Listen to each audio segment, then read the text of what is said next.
Bismillahirrahmanirrahim. Alhamdulillah wa syukurillah la haula wa la quwata illa billah amma ba'du.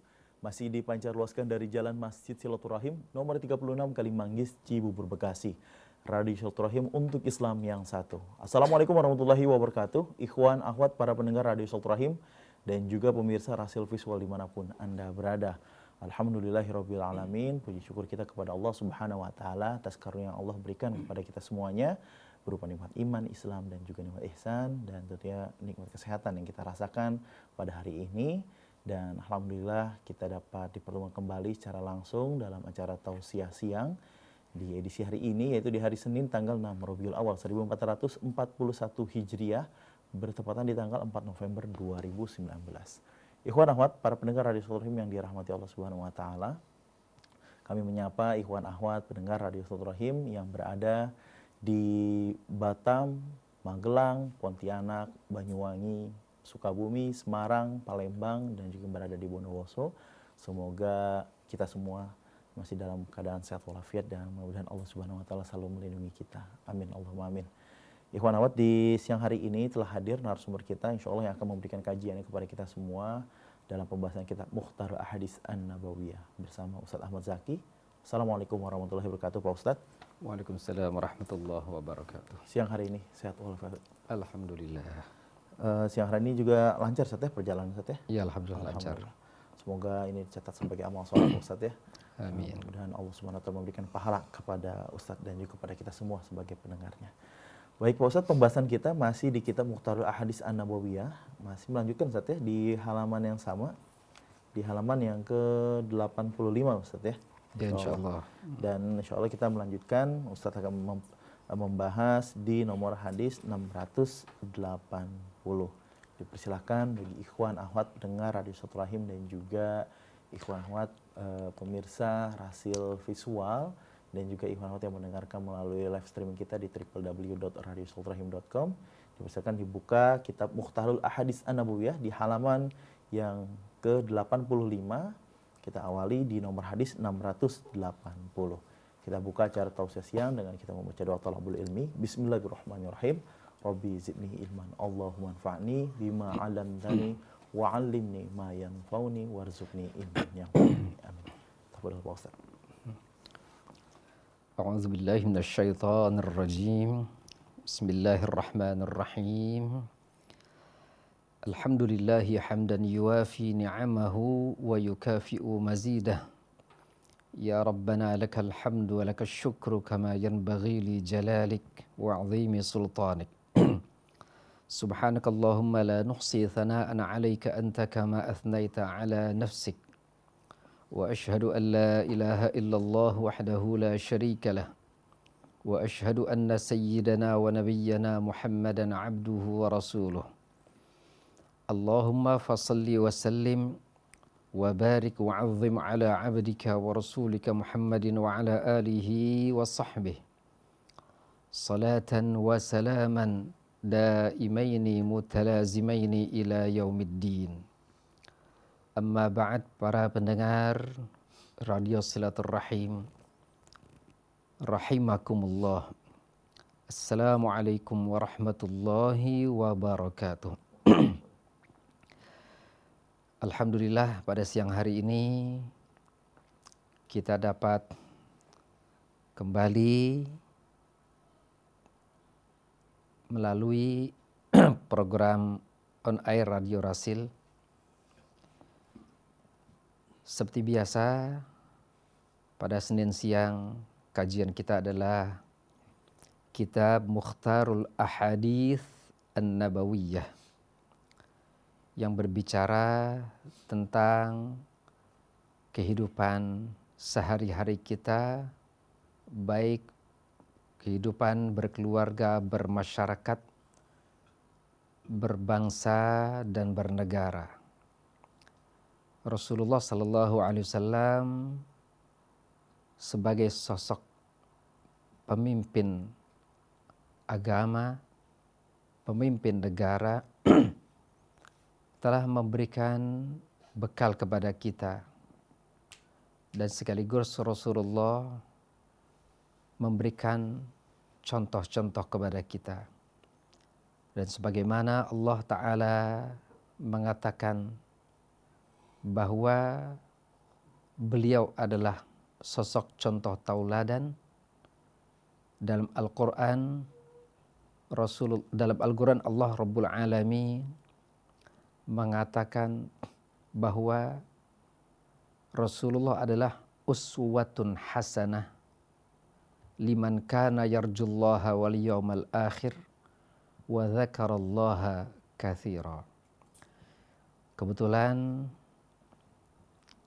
kita sudah memasuki bulan Maulid Nabi, di mana pada umumnya kita di Indonesia selalu merayakan, memperingati hari kelahiran beliau.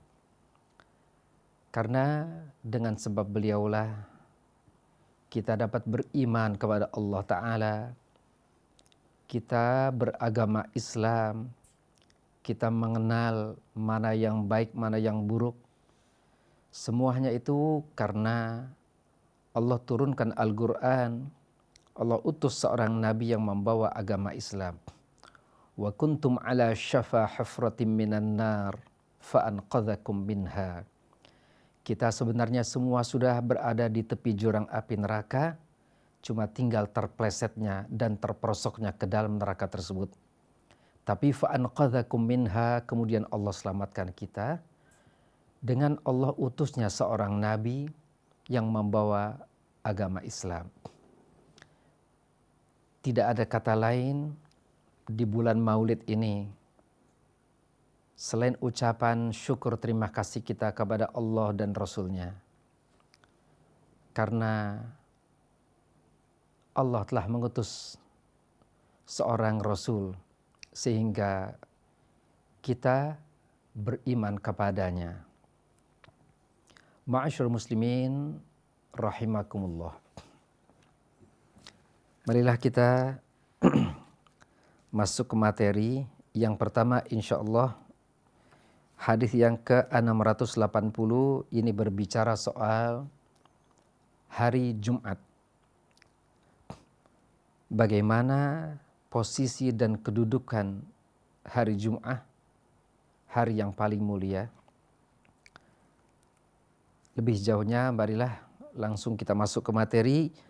Ruwiya an Rasulillah sallallahu alaihi wasallam sayyidul ayyami indallahi yaumul jumu'ah a'zamu min yaumin nahri wal fitr wa fihi khamsu khilal fihi khalaqallahu Adam wa fihi uhbita minal jannati ilal ard wa fihi tuwuffiya wa fihi sa'atun la yas'alul abdu fiha Allaha syai'an illa a'tahu iyyahu ma lam yas'al ithman aw qati'ata rahim wa fihi taqumus sa'ah wa ma min malakin muqarrab wala sama'in wala ardin wala rihin wala jabalin wala hajar illa wa huwa mushfiqun min yaumil jumu'ah. Rasulullah mengatakan sayyidul ayyam indallahi yaumul jumu'ah. Sayyid, pemimpin, atau kalau bahasa dulu kita sering dengar penghulu ya. Jadi pimpinan dari hari-hari yang 7 dalam seminggu yang Allah ciptakan, sayyidnya, pemimpinnya adalah yaumul jumu'ah. Jadi segala sesuatu ternyata ada pimpinannya. Ya begitu juga termasuk kita di masyarakat ada RT, RW dan sebagainya. Bahkan di dunia binatang juga ya ada ratu lebah dan sebagainya. Jadi ada rakyat, ada pemimpin, ada bala tentara dan sebagainya. Nah dalam masalah hari ini, yang waktu yang Allah ciptakan dalam satu minggu yang terdiri dari Senin, Kamis dan sebagainya, maka sayyidnya, pemimpinnya adalah yaumul jumu'ah, hari Jumat. A'zamu min yaumin nahr. Hari Jumat lebih besar kadarnya daripada hari nahar. Hari nahar, hari Idul Adha, di mana kebiasaan kita menjalankan sunnah Nabiullah Ibrahim alaihi salatu wassalam menyembelih baik itu kambing ataupun sapi dan sebagainya. Padahal Yaumun Nahar sering kita kenal dengan hari raya akbar, hari raya agung. Jadi ini tidak keluar dari hari yang 7. Kalau hari yang 7 tadi saya umpamakan sebagai wadahnya, maka Yaumun Nahr atau Yaumul Fitr itu sebagai muatannya. Jadi wadahnya hari-hari, kemudian hari-hari bersejarah yang lain ada dalam wadah-wadah tersebut. Hari Nahar atau Idul Fitr, hari Arafah adalah hari-hari yang mulia, tapi bertepatan dengan tanggal, bulan, bertepatan dengan kejadian-kejadian. Nah, sedangkan hari-hari ini tidak ada kaitannya. Bahkan kejadian-kejadian terjadi pada hari-hari yang 7 tadi. Jadi Yaumul Jum'ah ini memang wadahnya. Mau jatuh tanggal berapa, mau jatuh di bulan apa, bertepatan dengan hari apa, peristiwa apa. Karena memang harinya tadi, waktunya atau wadahnya yang mulia. Apalagi kalau wadahnya mulia, isinya pun mulia. Hari Raya Idul Adha jatuh pada hari Jum'ah. Atau hari Arafah jatuh pada hari Jum'ah. Makanya kalau hari Arafah jatuh pada hari Jum'ah, itu disebut dengan Idul Akbar. Wadahnya mulia, isinya juga mulia. Yang mulia, menempati yang mulia, bertemu dengan hari yang mulia, maka kemuliaannya itu berlipat ganda. Hari Arafah mulia, mau jatuh pada tanggal berapa, mau jatuh hari apa, tetap dia mulia. Tetapi kalau jatuhnya pada hari Jum'ah, maka dia akan berlipat ganda kemuliaannya. Karena wadahnya mulia, muatannya pun mulia. Wal Fitri, dan hari Jum'ah ini juga lebih mulia daripada hari Idul Fitr. Dan di hari Jum'ah juga wa fihi khamsu khilal. Jadi ada 5 macam yang terjadi peristiwa pada hari Jum'ah. Jadi erat kaitannya dengan sejarah-sejarah. Jadi harinya saja sudah mulia, kemudian ditambah dengan peristiwa-peristiwa yang terjadi pada hari Jum'ah. Yang pertama, kejadian yang terjadi pada hari Jum'ah dalam sejarah, fihi khalaqallahu Adam. Pada hari Jum'ah Allah ciptakan kakek kita, bapak kita yang pertama, Nabiullah Adam alaihi salatu wassalam. Manusia pertama yang Allah tempatkan di dalam surga. Yang dengan bapak kita Adam alaihissalam, adanya kita karena adanya beliau. Seluruh umat manusia yang ada di muka bumi ini merupakan cucu buyut Nabi Adam. Nah, Nabi Adam sebagai bapak kita, manusia pertama Allah ciptakan pada hari Jum'ah. Kalau hari kelahiran kita mau jatuh pada hari apa, tanggal berapa, itu mungkin kita anggap hari keramat buat kita. Kita rayakan hari di mana kita lahir. Tanggal berapa, bulan apa, terus berulang-ulang kita rayakan. Padahal termasuk saya lahir kebetulan hari Jum'ah juga. Tapi hari Jum'ah yang tahun berikutnya bukan terjadi atau tanggal yang sama pada kelahiran saya, itu ternyata enggak selalu hari Jum'ah. Ya pada 50 tahun yang lalu benar terjadi hari Jum'ah. Kemudian berikutnya tanggal itu enggak selalu jatuh pada hari Jum'ah. Nah jadi kalau hari kelahiran kita merupakan hari keramat kita rayakan, nah bagaimana dengan Yaumul Jum'ah? Wa fihi uhbita minal jannati ilal ard. Dan di hari Jum'ah juga Allah turunkan Nabi Adam dari surga ke bumi. Ini sudah menjadi iradah Allah Ta'ala. Ini kata-kata uhbita, habata yahbitu itu turun.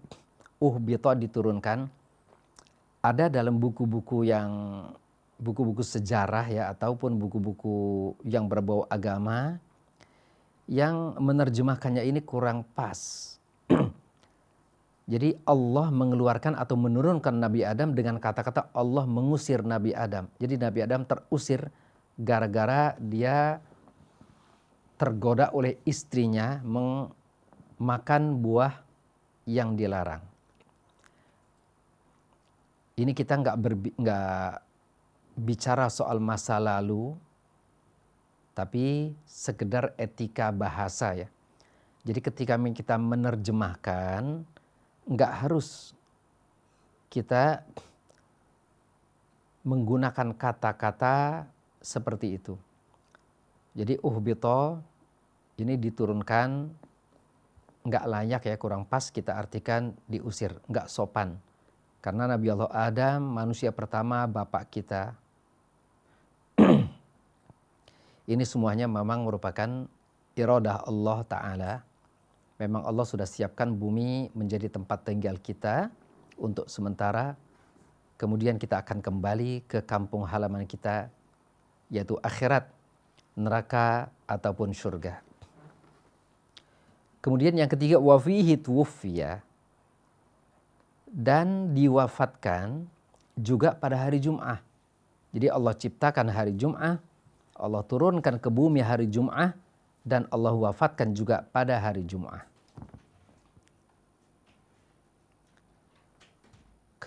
Yang keempat, wafihi, dan di hari Jum'ah juga sa'atun, ada saat, waktu, walaupun kita nggak tahu kapan, la yas'alul abdu fiha Allah syai'an illa a'tahu illa iyyahu.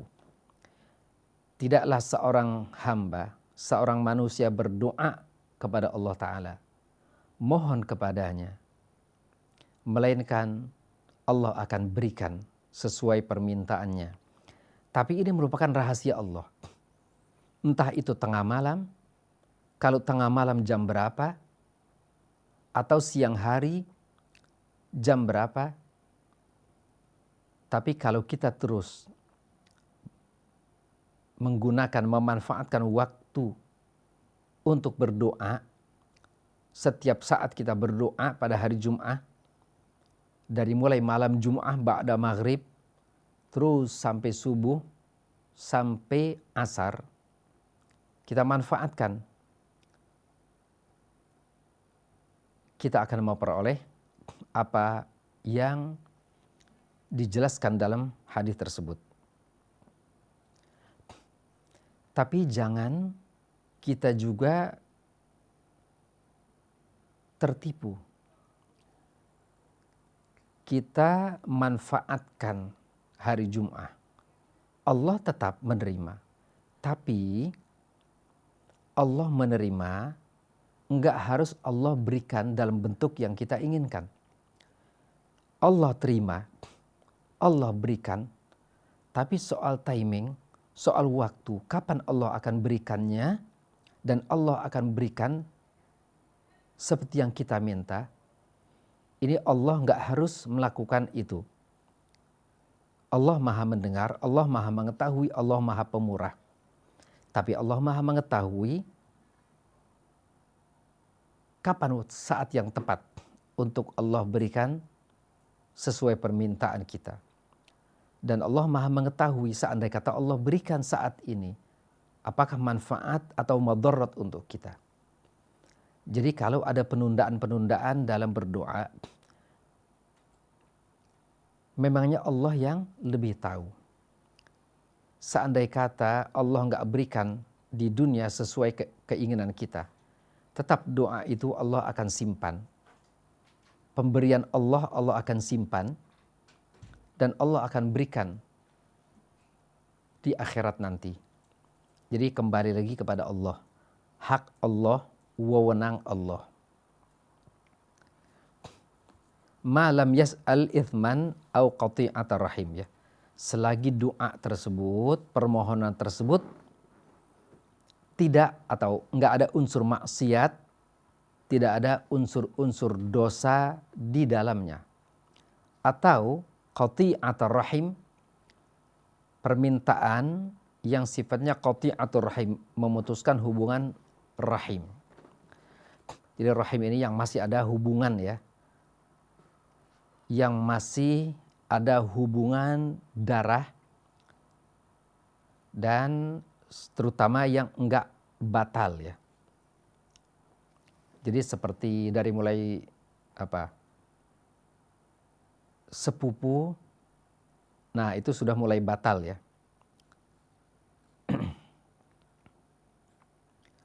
Wafihi, dan pada hari Jum'ah juga taqumus sa'ah, terjadinya hari kiamat. As-sa'atu, ini saat itu dari bahasa Arab, ya, saat, waktu. Waktu bahasa Arab, saat bahasa Arab juga. Ini belum ada, ya, dalam bahasa Indonesia apa tuh? Saat ataupun waktu mau diterjemahkan ke dalam bahasa Indonesia, saya belum dapat, ya. Nah, jadi pada hari Jum'ah juga terjadinya as-sa'atu, hari kiamat. Walaupun kita nggak boleh memastikan hari ini terus berlanjut. Hari kiamat yang kapan, hari Jum'ah yang kapan, tanggal berapa, bulan apa, tahun apa. Nah, itu bukan urusan kita. Di sini hanya diberitahu bahwa kiamat akan terjadi pada hari Jum'ah. Wa ma min malakin muqarrab wala sama'in wala ardin wala rihin wala jabal wala hajar. Tidaklah malakun muqarrab, malaikah yang begitu dekat kepada Allah hubungannya. Begitu pula langit, bumi, angin, gunung, ataupun batu-batuan, semuanya itu wa illa wa huwa musyfiqun min yaumil jum'ah.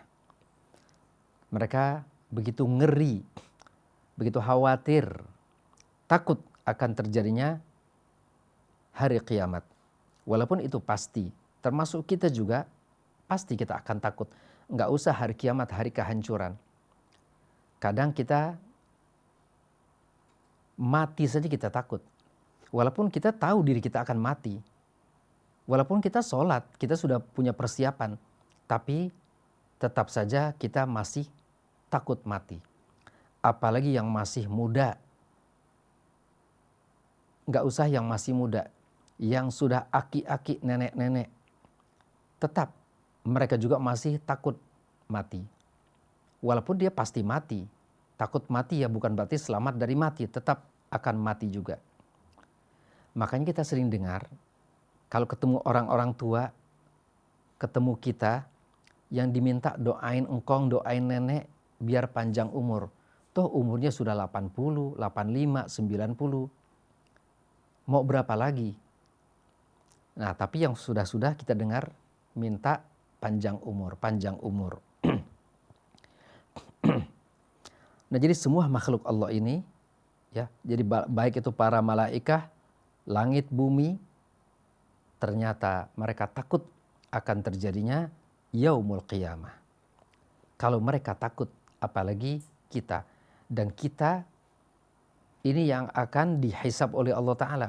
Kalau benda-benda seperti langit, bumi, angin, gunung, bebatuan, mereka tanpa hisab. Nggak berlaku neraka surga untuk pepohonan, bebatuan, binatang. Tapi neraka surga berlaku hanya untuk manusia dan jin.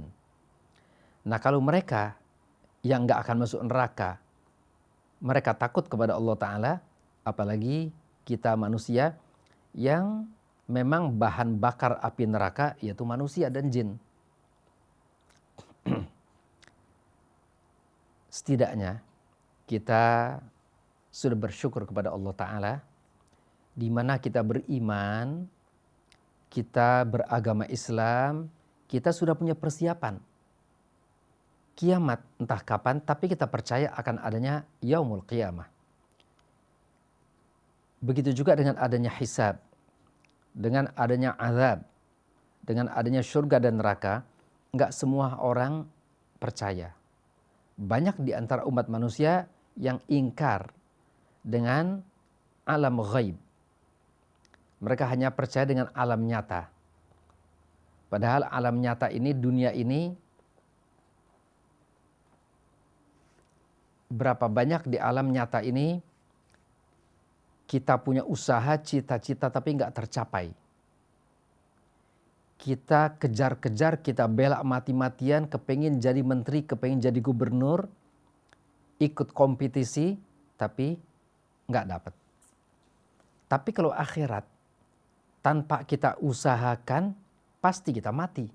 Tanpa kita inginkan, tanpa kita bela mati-matian, tetap mati. Begitu juga kita akan melalui tahapan-tahapan. Kita akan melalui tahapan alam barzakh, hari kiamat, kemudian terakhirnya neraka ataupun surga. Itu pasti kita akan melalui hal itu semua.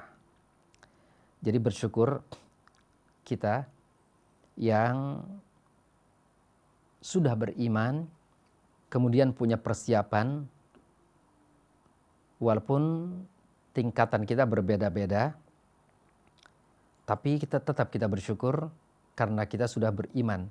Karena beriman maka kita punya persiapan untuk hari esok. Seperti kalau kita sedang menunggu istri akan lahir. Lahirnya itu pasti, cuma entah kapannya belum pasti. Tapi bayi yang di perut ibu memang harus keluar. Karena kita tahu bayi ini akan keluar, maka kita sudah persiapkan semuanya. Biaya persalinannya, kemudian kadang kita sudah siapkan nama untuk anak kita. Terkadang kita sudah siapkan mainannya, bonekanya, ayunannya dan sebagainya. Ya. Karena itu pasti. Cuma tinggal tanggal dan jamnya yang belum pasti.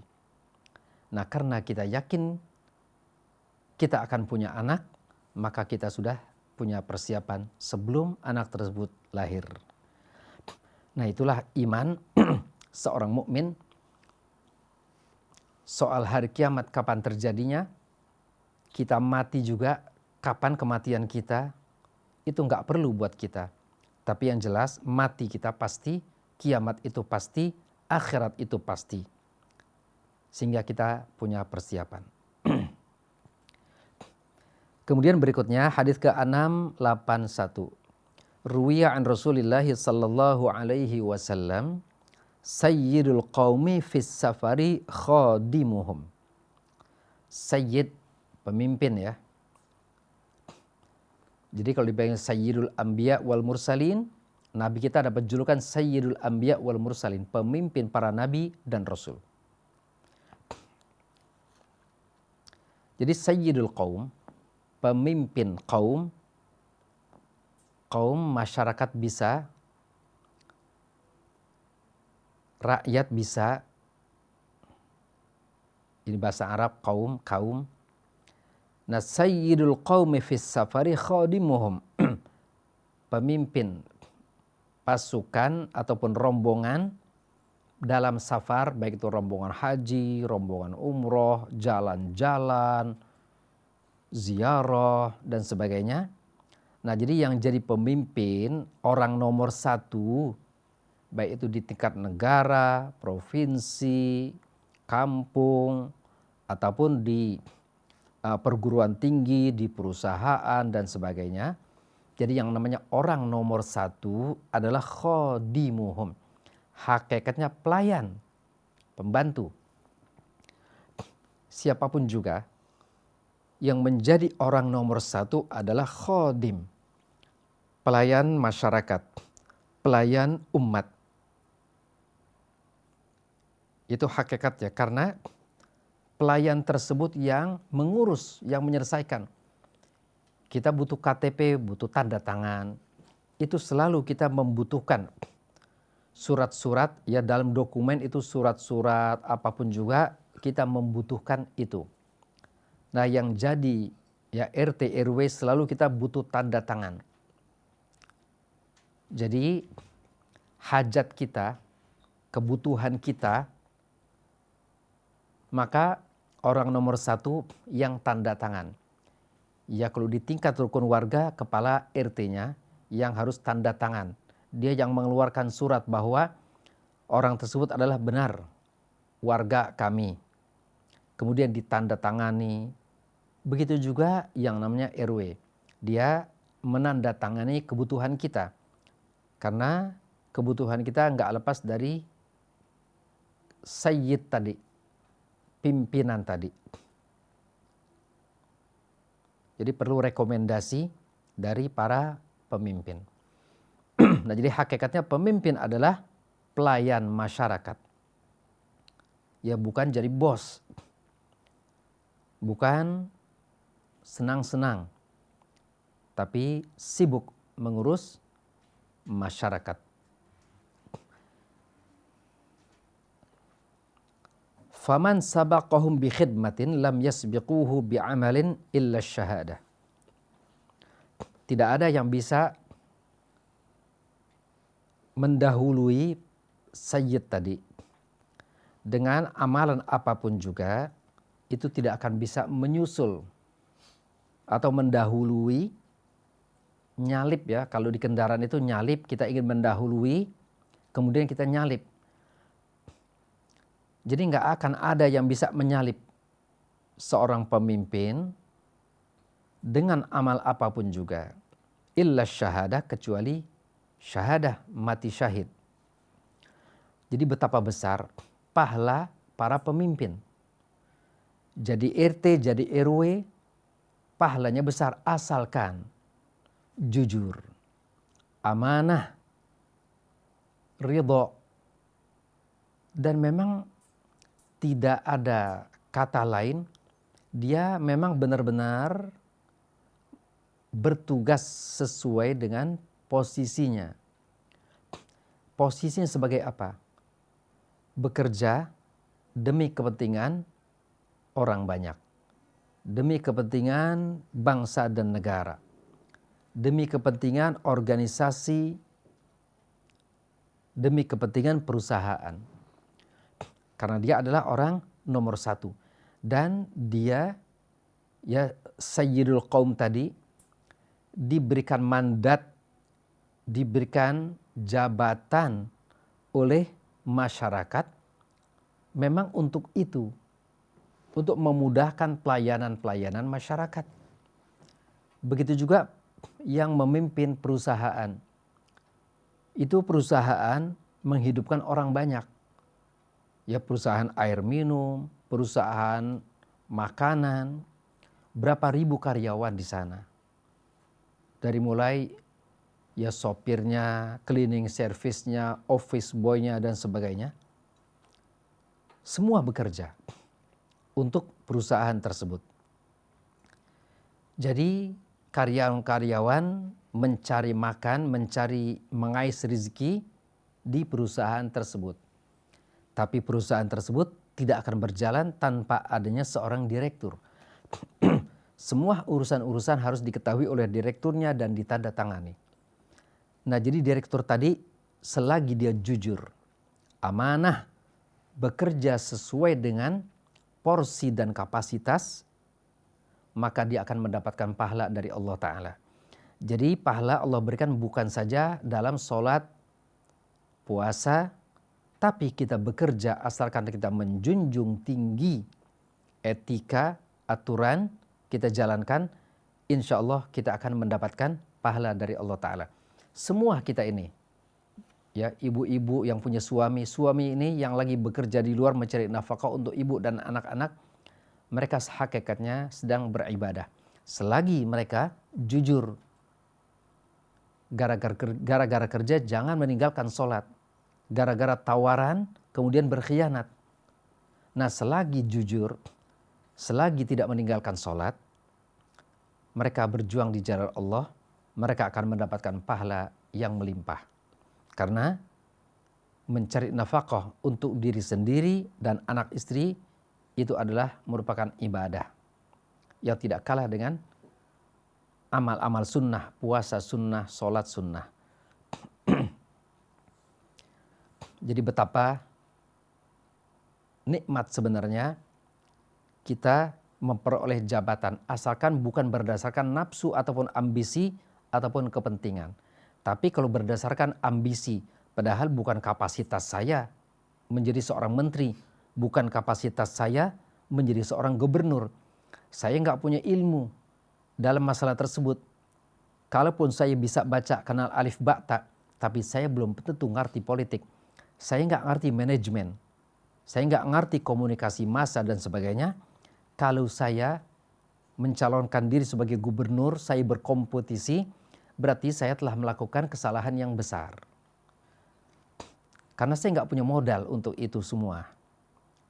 Nah, jadi selama jujur, bukan karena ambisi, bukan karena kepentingan, berarti kita telah berjuang di jalan Allah Subhanahu wa Ta'ala. Karena profesi ini ataupun jabatan bisa kita jadikan kendaraan untuk berjuang di jalan Allah. Nah, jadi selamat bagi orang-orang yang punya jabatan siapapun juga dia. Selagi dia megang jabatan serendah-rendahnya jabatan seperti RW ataupun office boy, cleaning service, tetap dia akan mendapatkan pahala dari Allah Ta'ala asalkan jujur dan tidak meninggalkan sholat. Berikutnya, hadis ke-682. Ini saya sekedar mengartikan ya, nggak ada hubungannya dengan politik. Dalam riwayat ini dikatakan sayakunu fi akhir zamani syuratah yaghduna fi ghadabillah wa yaruhuna fi sukhtillah fa iyyaka an takuna min bitanatihim. Akan ada nanti di akhir zaman. Sekarang ini sudah tahun 1441 Hijriah. Ini zaman Nabi sudah 14 abad yang lalu. Ya masuk ke abad 15. Rasulullah mengatakan hal ini belum ada pelaku-pelakunya, belum ada barangnya, belum ada orangnya. Apa yang dikatakan oleh Nabi banyak sekali. Yang dikatakan oleh Nabi akan terjadi begini, padahal belum ada kejadiannya. Masih terlalu lama. Tapi inilah khas daripada seorang Nabi yang Allah berikan wahyu. Ini termasuk al-i'jaz, ya, i'jaz an-nabawi, mukjizat. Kok Nabi bisa tahu sih? Padahal Nabi bukan seorang ilmuwan, bukan seorang politikus, bukan seorang dokter. Tapi kok berbicara soal kehidupan, berbicara kesehatan, berbicara politik, berbicara apa yang akan terjadi, ini ghaib. Nah, Rasulullah karena Allah berikan wahyu, Allah berikan kelebihan di antara kita semua, maka tidak mustahil apa yang dikatakan oleh Rasul merupakan kenyataan di kemudian hari. Dan itulah tanda seorang nabi, seorang rasul. Apa yang beliau katakan menjadi kenyataan. Jadi seorang rasul memang harus punya bukti, mukjizat yang ada di zamannya. Nah, kemudian sampai saat ini hanya dimiliki oleh Rasulullah Sallallahu Alaihi Wasallam. Kalau nabi-nabi yang lain, Nabi Musa, mukjizat ada di zamannya. Tongkat hanya ada di zamannya. Mukjizat Nabi Isa juga, Nabi Isa punya mukjizat, tapi hanya di tangan dia dan berlaku di zamannya. Beliau Allah kasih mukjizat bisa menyembuhkan orang yang sakit. Beliau Allah berikan mukjizat bisa menghidupkan orang yang mati. Tapi hanya berlaku saat itu. Seandainya kata tongkat Nabi Isa masih ada, kita nggak bisa gunakan. Seperti Bang Anis mau gunakan tongkat Nabi Musa, berubah jadi seekor ular. Enggak akan terjadi lagi. Walaupun tongkat Nabi Musa masih ada. Tapi hanya Nabi Muhammad SAW yang mukjizatnya nggak terlalu banyak, nggak terlalu nampak. Ya, karena Allah berikan mukjizat. Beliau adalah itu Al-Quran. Dan kata-kata beliau yang akan menjadi sebuah kenyataan. Mukjizat Quran ini bukan seperti tongkatnya Nabi Isa. Bisa berubah jadi ular sakti. Ya, atau yang lain-lain. Tapi Quran itu mukjizatnya ilmiah. Dia hanya bisa dibuktikan dengan ilmu pengetahuan. Sesuai dengan berkembangnya ilmu pengetahuan dan teknologi, maka satu demi satu mukjizat Al-Quran akan terungkap. Apa yang dikatakan oleh Allah Ta'ala dalam Al-Quran, maka satu demi satu terungkap. Begitu juga Rasulullah mengatakan bahwa di akhir zaman akan terjadi begini. Di saat beliau mengatakan belum ada apa-apanya. Tapi sekarang sudah menjadi kenyataan. Nah, kita kembali lagi. Ini dalam riwayat dikatakan akan terjadi di akhir zaman ini. Syurutah. Syurutah itu jamak dari syurti ya. Syurti kalau kita ke dunia Arab itu syurti polisi diartikan. Jadi polisi itu syurti. Itu sudah umum ya di dunia Arab. Syurti itu adalah polisi. Ya kalau sebelum ada polisi mungkin kita bisa mereka-reka tentara dan sebagainya. Tapi di sini ternyata dalam bahasa Arab syurti itu polisi.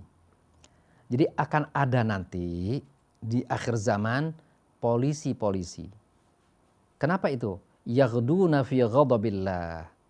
Mereka keluar rumah pagi-pagi bekerja, menuju tempat kerjaan, tapi dalam murkanya Allah Ta'ala. Wa yaruhuna fi sukhtillah.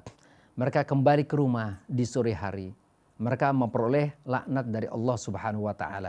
Jadi dari pagi sampai sore bekerja dalam laknat Allah Ta'ala. Kenapa bisa sampai begitu? Ini mungkin gak semua. Ya, banyak orang-orang yang baik di polisi, di tentaranya, di kementerian. Akan ada orang-orang yang baik, tapi juga akan ada orang-orang yang tidak baik. Nah, tapi di sini secara umum, ya dalam riwayat ini dikatakan secara umum akan ada manusia-manusia seperti itu. Di zaman Nabi belum ada polisi, belum ada bentuk negara, belum ada presiden, belum ada departemen, tapi di sini sudah diberitakan akan ada syuratoh, ya polisi-polisi yang keluar rumah mencari nafkah dalam murka dan laknat Allah sampai mereka pulang ke rumah. Kenapa? Ini masing-masing kita sudah tahu ya. Nah, bagaimana orang yang memanfaatkan jabatan, memanfaatkan profesi, mereka sudah dapat gaji yang cukup. Nah, tapi mencari uang-uang tambahan dengan cara-cara yang haram. Meres orang, ya, kemudian bermain dengan barang-barang haram padahal itu dilarang keras, undang-undangnya juga begitu keras. Banyak orang ditangkap gara-gara narkoba, tapi kok saat ini masih banyak juga narkoba dan lain sebagainya. Nah, tentunya ini ada permainan. Siapapun juga para pejabat, polisi dan sebagainya yang bermain dalam wilayah ini, maka mereka berada dalam laknat dan murka Allah Subhanahu wa Ta'ala dari mulai mereka keluar rumah sampai mereka kembali ke rumah lagi. Nah, jadi kalau kita mau bedah ini terlalu panjang dan bersifat politis. Saya di sini nggak bicara politiknya, tapi hanya menerangkan apa yang ada dalam buku ini yang dikatakan oleh riwayat ini. Fa iyyaka an takuna min bitanatihim, maka hati-hatilah jangan sampai Anda menjadi bagian dari mereka. Jadi silahkan kita bekerja, kita menjadi polisi, kita menjadi tentara, tapi ingat untuk membela bangsa dan negara. Semata-mata menegakkan keadilan, jujur. Jadi selama kita jujur, kita menegakkan keadilan, menjalankan tugas sesuai dengan profesi kita masing-masing, maka kita mendapatkan pahala dari Allah Ta'ala. Kita menjadi pejuang-pejuang. Kita menjadi pahlawan. Tapi kalau kita punya niat yang tidak bagus, jabatan kita salah gunakan, kita berkhianat, kemudian kita kongkong-linggong dengan para penjahat, maka kita adalah merupakan pengkhianat. Kita akan berdosa besar. Karena kita, maka kehidupan bangsa, kehidupan rakyat selalu kacau terus-menerus.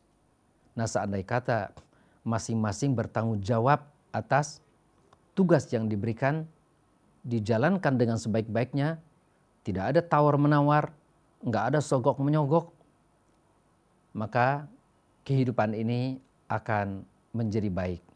Jadi semua tergantung elemen-elemen yang ada dalam masyarakat. Jabatan-jabatan sekecil apapun juga, asal dijalankan dengan baik, maka akan menjadi satu kenyamanan, nikmat. Kita akan mendapatkan pahala dari Allah Subhanahu wa Ta'ala. Nah, jadi pesan saya kepada siapapun juga, pegawai negeri, pegawai swasta, termasuk ini pegawai-pegawai yang ada di Radio Rasil ya, Bang Anes, Bang Ondi. Nah, ini pejuang-pejuang radio dakwah, media dakwah. Ya. Kalau saya cuma lihat lahiriahnya bagus, ya. Kalau hati dan pikirnya bukan urusan saya. Urusannya masing-masing kepada Allah. Nah, selagi petugas-petugas karyawan di sini bagus, jujur, amanah, maka radio kita terus akan membawa kesejukan, perdamaian, dapat menyatukan umat. Dan yang bekerja di sini mendapatkan pahala dari Allah Subhanahu wa Ta'ala. Para pendengar Radio Rasil, itulah 3 riwayat yang jadi kajian kita pada siang hari ini. Semoga manfaat buat kita semuanya. Amin ya rabbal alamin. Wassalamualaikum warahmatullahi wabarakatuh. Waalaikumsalam warahmatullahi wabarakatuh. Baik, ikhwan, akhwat, para pendengar Radio Silaturahim dan juga pemirsa Rasil Visual dimanapun Anda berada, sudah kita simak penyampaian dari pembahasan kita dalam mencari kitab Mukhtarul Ahadits An-Nabawiyah. Tadi Ustaz menyampaikan di nomor hadis 680 sampai 682 Ustaz ya. Kami juga mengundang bagi ikhwan akhwat yang ingin mengirimkan pertanyaan, bisa langsung saja di line interaktif di line telepon di 0218451512. Untuk ikhwan akhwat yang ingin mengirimkan pertanyaannya melalui SMS ataupun WhatsApp bisa di 081119997020. Kami tunggu ikhwan akhwat tetap di sini di Radio Silaturahim untuk Islam yang satu. Kami akan segera kembali.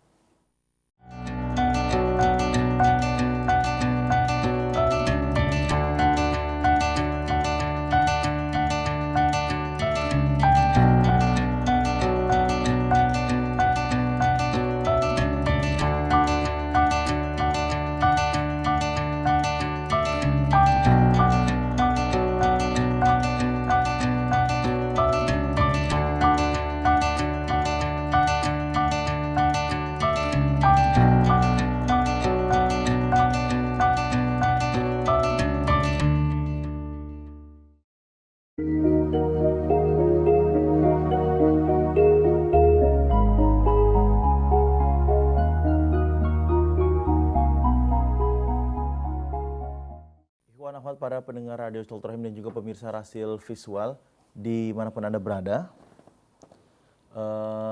tentunya terima kasih Anda tetap setia menyimak siaran kami di Radio Silaturahim untuk Islam yang satu.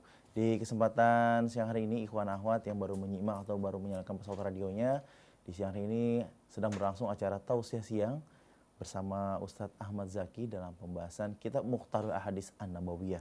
Tadi membahas di halaman yang ke-85 di nomor hadisnya 680 dan melanjutkan di halaman selanjutnya yaitu di halaman 86 di nomor hadis 681 hingga 682.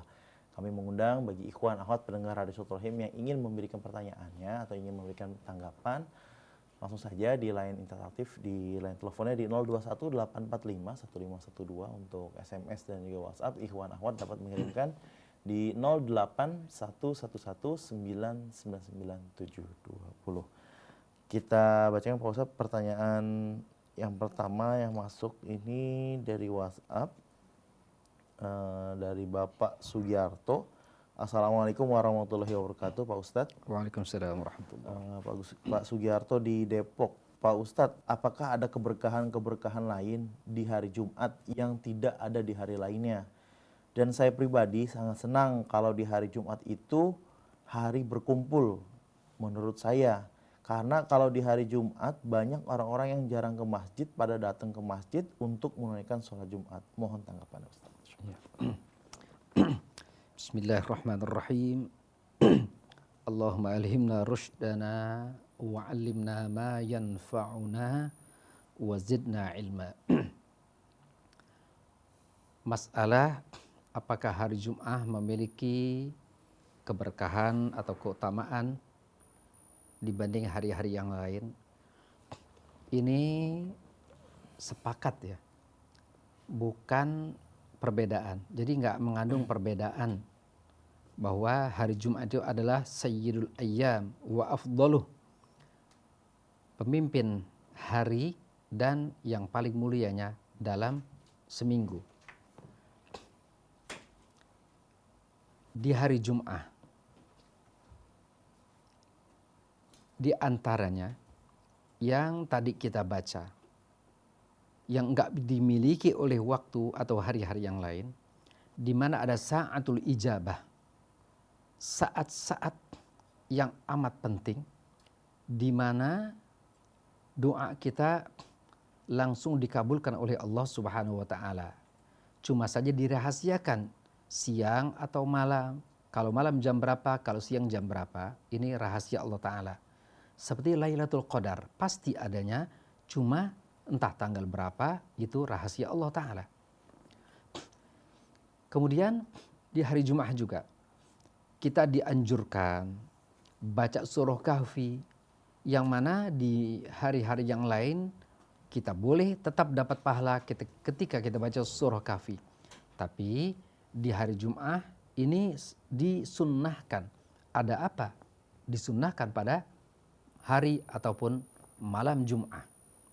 Begitu juga banyak orang-orang soleh di hari Jumat itu meningkatkan amal soleh mereka. Termasuk sholawat kepada Nabi. Dan zikir-zikir yang lain lebih ditingkatkan.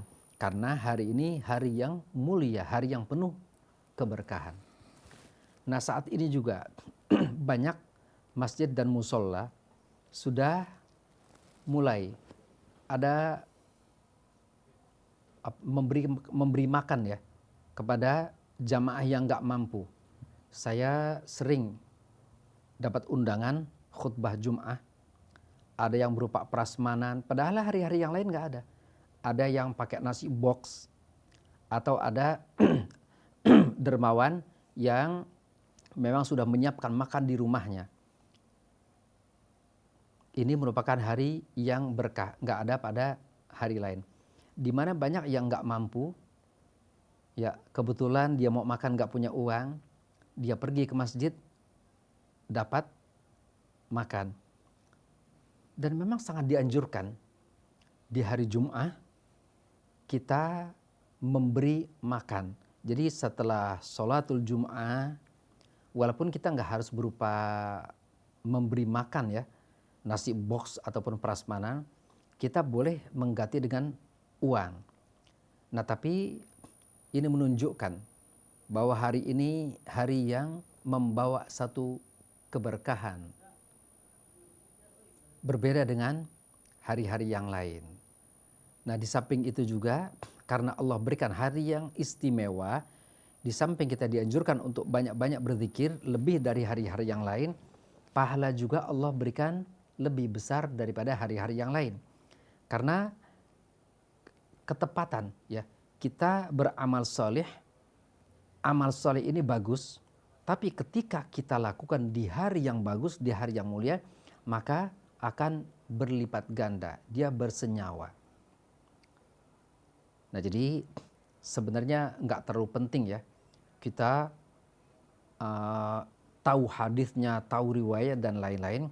Kita amalkan saja, insya Allah kita dapat kebaikan yang kita lakukan. Wallahu a'lam.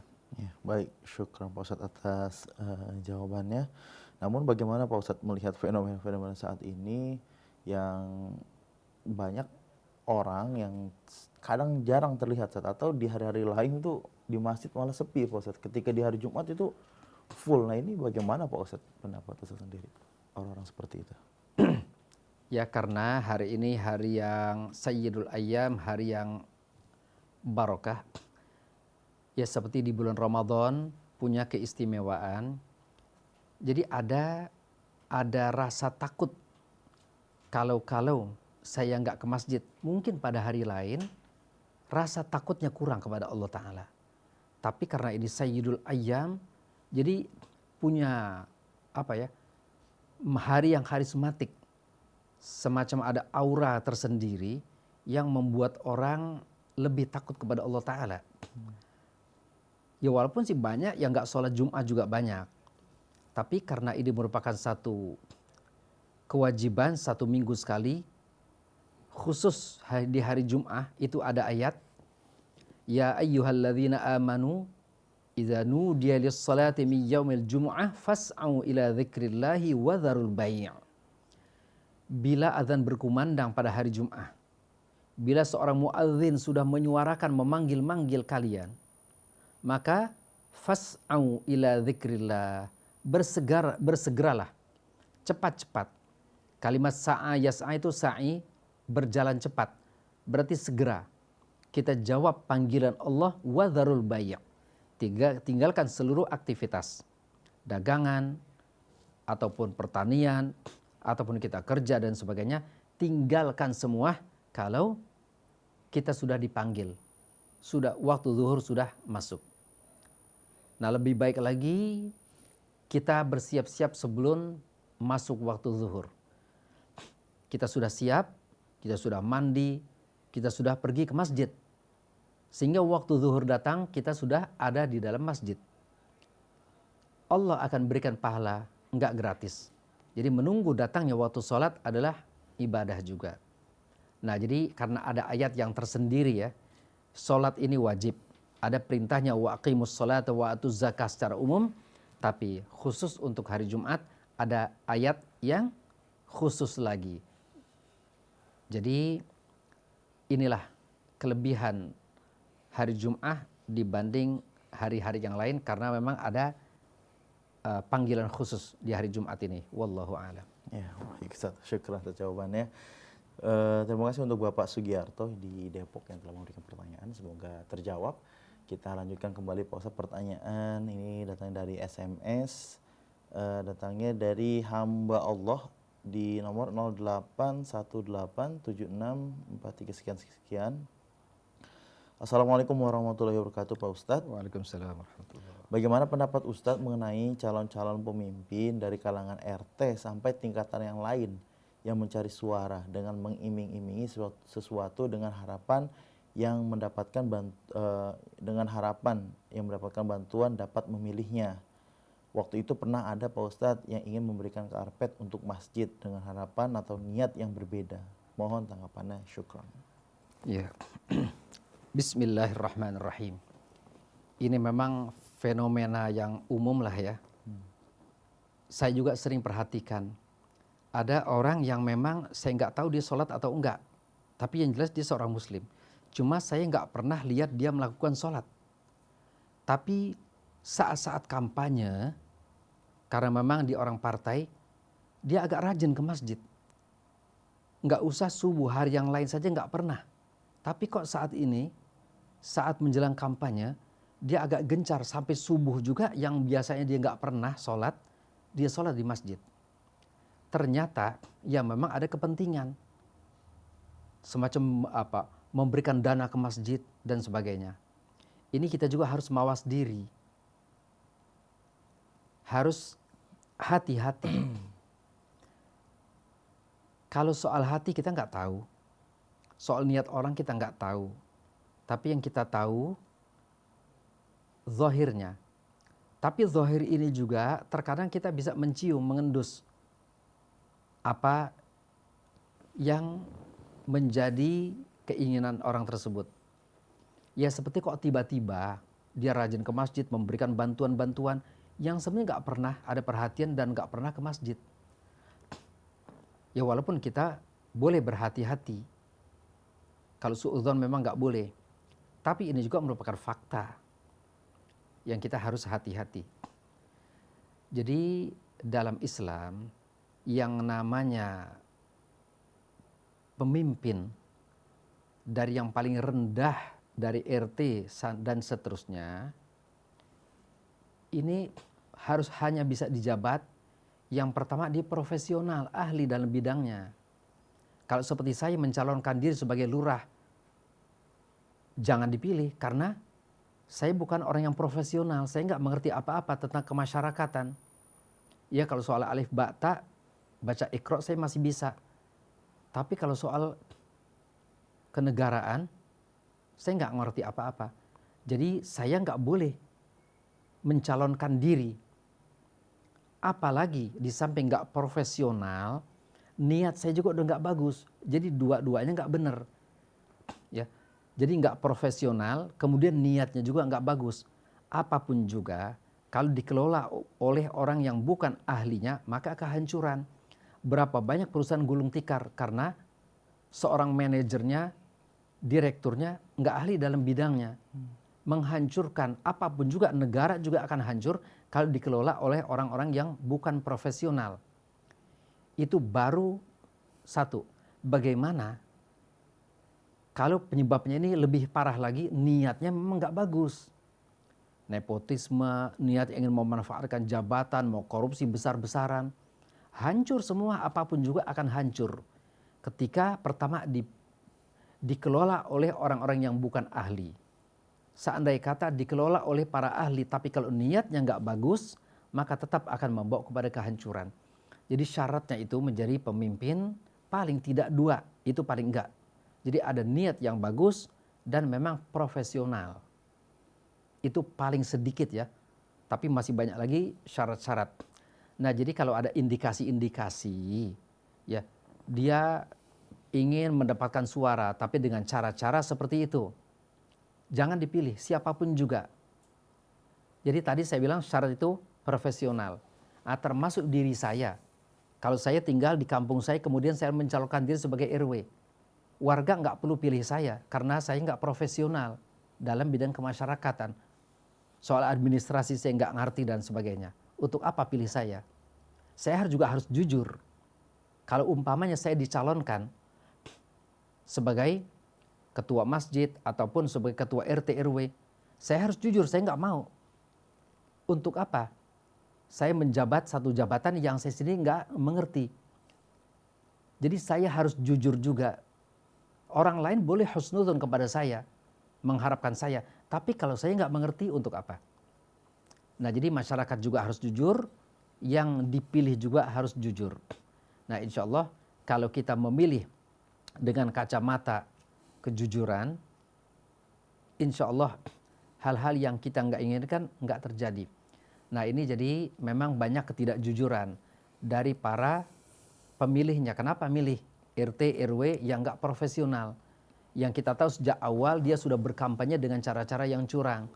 Nah ini sudah jelas, yang milih juga berdosa. Jadi yang dipilih dosa, yang milih dosa, karena sudah ada indikasinya. Walaupun hati orang saya nggak tahu, kita nggak ada yang tahu semua, tapi indikasinya sudah ada. Nah, termasuk yang saya katakan tadi, masa-masa kampanye yang nggak pernah ke masjid, yang saya tahu dia nggak sholat sama sekali, kok tahu-tahu sholat, tahu-tahu nyumbang ke masjid. Saya tahu hal itu. Jadi dia juga nggak boleh melakukan itu, hanya memanfaatkan agama, memanfaatkan masjid. Dan saya juga yang tahu nggak boleh memilih, karena dia memang bukan orang yang layak. Nah itulah adab dalam memilih. Jadi kata Rasulullah Sallallahu Alaihi Wasallam, ya Rasulullah pernah mengatakan bahwa Rasulullah tidak akan memberikan jabatan kepada orang yang menginginkannya. Ya. Nah kemudian pada saat dulu memang terjadi, tapi ini amanah dari Nabi. Kami tidak akan memberikan jabatan kepada yang menginginkannya.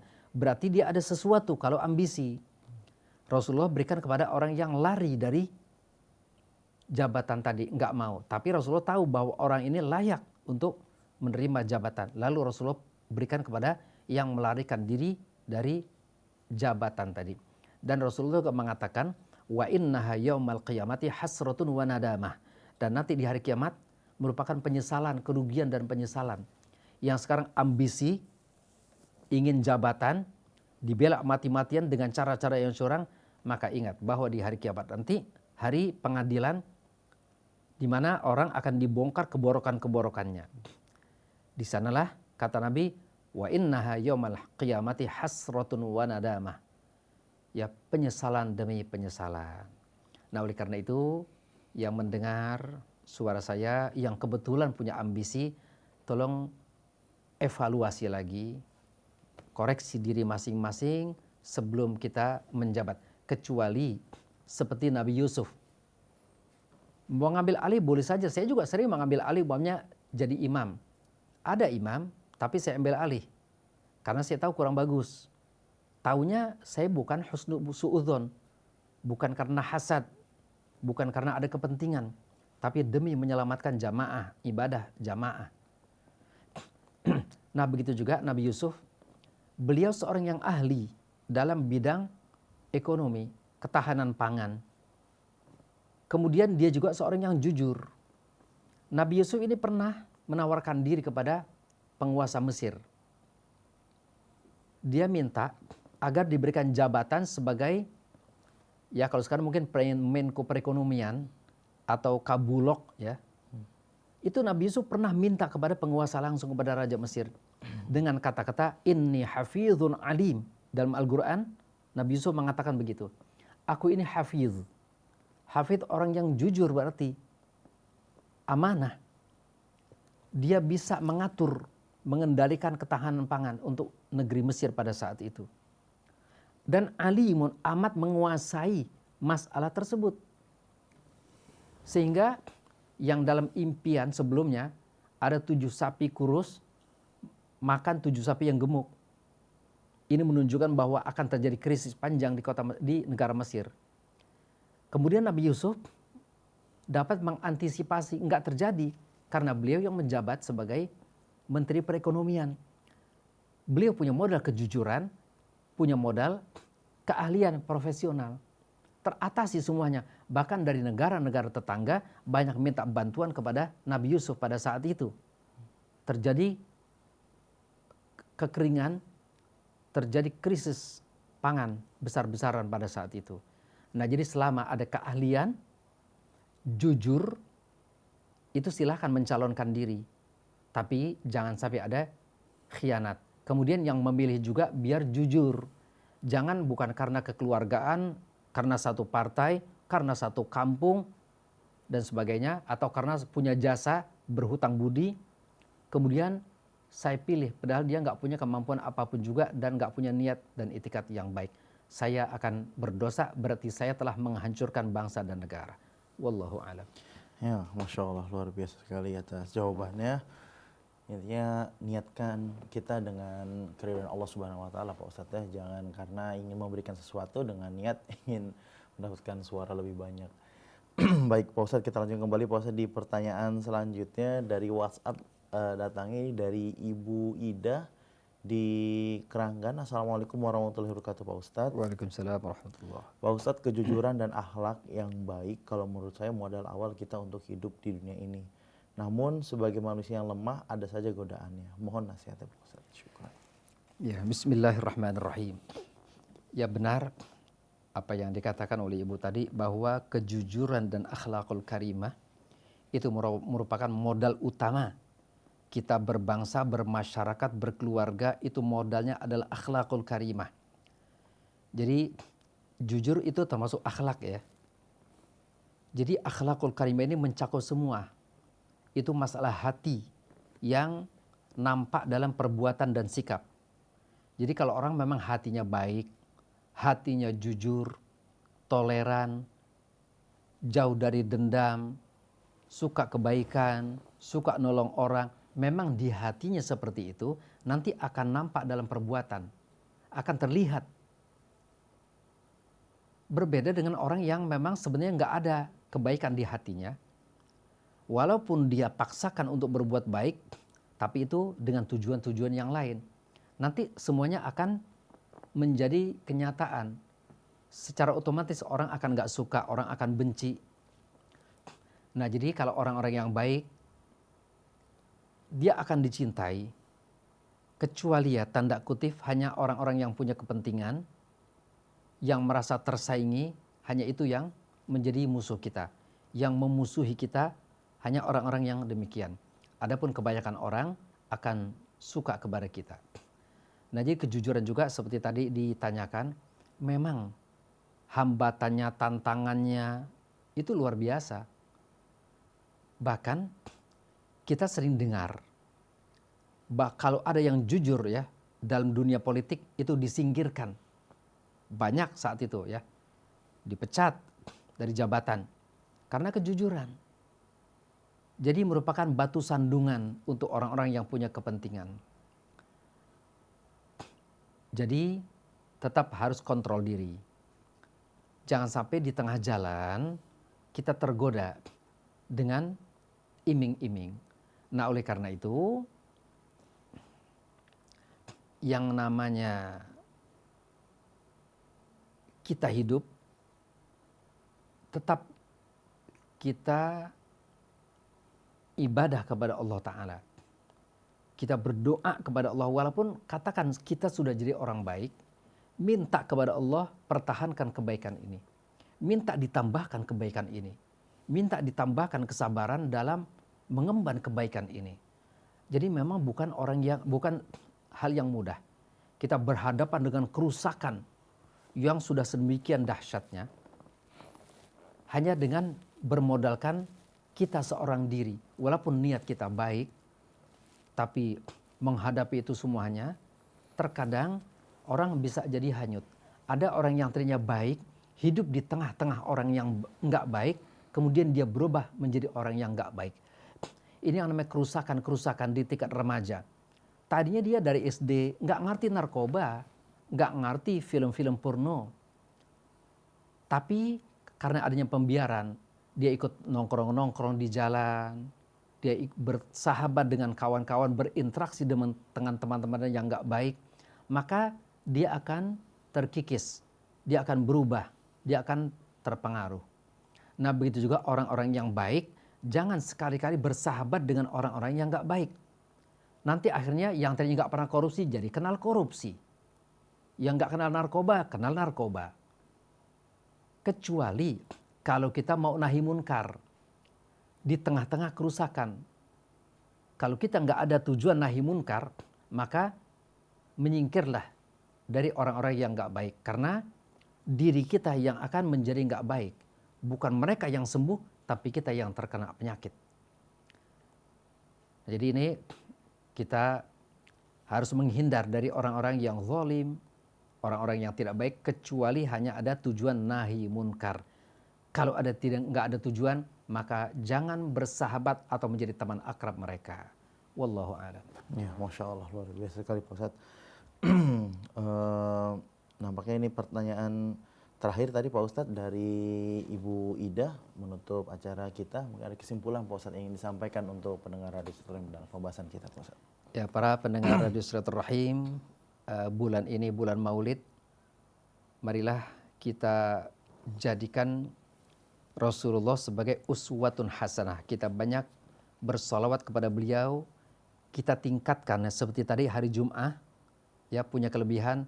Nah bulan Maulid ini juga marilah kita lebih mendekatkan diri kita kepada Rasulullah.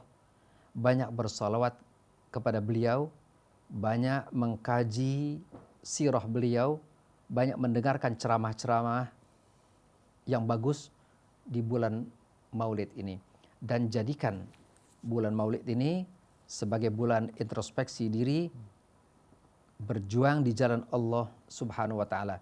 Dan kepada pendengar yang kemungkinan menjadi panitia Maulid, marilah kita berangkat dari niat yang baik lillahi ta'ala.